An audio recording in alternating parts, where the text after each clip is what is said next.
This is a huge 10-minute late night roundup show because the second Mbeumo bid is in. That was initially reported about an hour and a half ago, but there's just been some huge stories and updates coming in Mbeumo from other sources confirming this bid deal before pre-season, get him in the door before July 7th. So he's here for training, pre-season tour. Mbeumo, here we go, is very, very, very, very, very close. Also, another deal that's reportedly close from apparently what is good sources when it comes to Saudi Arabian news is Casemiro. Is there a surprise breakthrough in Casemiro's exit, which would save Manchester United £15 million a year or something in wages? He's on 350k a week, but obviously he loses 25% of that without Champions League football. Romano said Mount will stay, gives an update on Nkunku one way, Garnacho the other way. What is the latest on that? And Manchester United are in for a wingback. So, hello, and welcome back to Alice Talks Football, and welcome back to your 10-minute Manchester United news, transfer news, and update roundup show, where we're going to dive into all the latest United news and round it up into 10 minutes for you guys, starting with the Mbeumo news. So Ben Jacobs said much earlier today, which has now been confirmed by other sources, and I'm going to get into that United have made an improved offer for Mbeumo, over 60 million. Talks have accelerated in the past few days and will continue with Brentford. Now, we know that Brentford wants 60 million for Mbeumo. They wanted a similar figure to Cunha, and I think if it's 62 million, includes 7 million in add-ons, 55 million base fee, I think that's a really good deal, and I think Brentford are just getting fed up. They want to move on. They want the money so they can back their new manager. I think that this could very much be accepted because it was said that Manchester United are reluctant to put a second bid in unless they thought it would be their final bid. So I believe the second bid will likely be accepted. But Laurie Whitwell has also just now confirmed that United submitted an improved bid for Mbeumo, over 60 million, confirmed what Ben Jacobs said. He said talks are ongoing. United's plans to have him for the start of pre-season tour July 7th. So Manchester United want him in the door in the next 2 weeks. And again, I feel like this bid could be accepted. Man United weren't going to make a second bid if they felt it was going to be rejected. You then have Simon Stone also saying the exact same thing. So clearly it's now been briefed that the 60 million bid is in, it's confirmed. I mean, Ben Jacobs has been very credible, but it's good to have that confirmation from other very reliable sources of the bid going in. Nathan Salt also confirmed this. So it's official, we have made a second bid for Mbeumo. Talks have accelerated. Lots is ongoing and a lot of it is confirmed. And Romano was then asked about it and he said, yep, United's priority remains Mbeumo. Then we will look at a signing in new number 9. But I want to talk about the Casemiro news now. But before I get into the Casemiro news, if you are new here and you're not subscribed to the channel and you want to stay up to date on all the latest Manchester United transfer news, every evening on the channel, unless there's just no relevant news, I do a 10-minute roundup where I round up all the news into 10 minutes for you guys. And then throughout the day, I will do live shows. But I know a lot of people aren't a big fan of live shows. They just want the news in one place in 10 minutes. They want to know if it's reliable or not and what's the latest on that.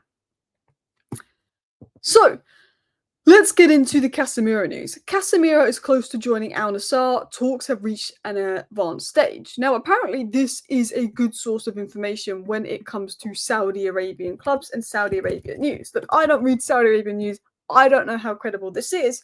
But, you know, asking around, people said, oh, this source has some kind of credibility. However, every summer we hear about Casemiro to Saudi Arabia. Every summer we hear talks are going on, it's closed. And nothing happens. The one thing I will say is Casemiro ended this season very, very strong.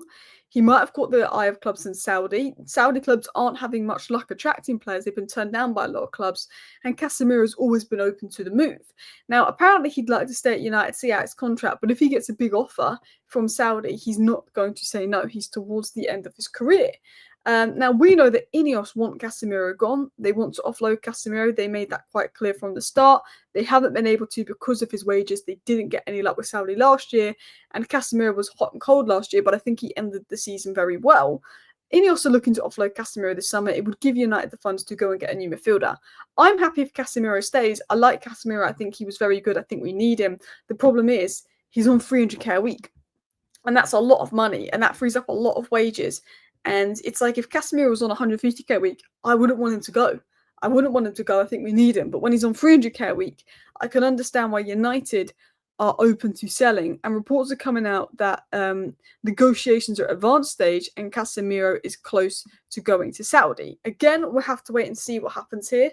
We know United would like him to go. But, every year we get Casemiro's close to Saudi and he's not actually. But some people are saying don't believe it until they see more. Other people are saying this is a good source when it comes to Saudi news. And they are saying a deal, like the interesting thing is as well, is they're saying it's close. They're saying it's close, it's advanced. It's not talks have begun, they're saying it's close. I feel like if talks have begun, it's more realistic. Blah, blah, blah, into talks for Casemiro. It's more realistic because this has just come out of nowhere saying it's close. It's really advanced. And for Man United to be advanced in a deal, you'd normally have heard about it by now. So that, again, may be a red flag. In terms of Mason Mount, we reported the other day that Aston Villa had some interest in Mason Mount. As I said in that video, I cannot see Mason Mount leaving Man United because if he's fit, he's part of the plans. And if he's fit, he'll want to be at Man United because Amorim clearly loves Mason Mount, wants him. I think Ineos would be open to a sale if they felt that they were going to get him off the books because he's always injured. But his fitness has been better. He looks ready for pre-season. He looks ready for next season. He's really been working on staying fit. And Ruben Amorim knows how to use him probably better than Ten Hag does. He's probably a better signing for Ruben Amorim than he is for Ten Hag when you think of Ruben Amorim's system and what it demands. So for me, despite rumours of Villa being interested in Mason Mount, despite the fact that I'd be open to selling Mason Mount, I always felt that Mason Mount was going to stay. It'd be difficult with his wages, his book value. It's not like Mason Mount wants to leave because he can't get game time. Mason Mount just hasn't been playing because he hasn't been fit.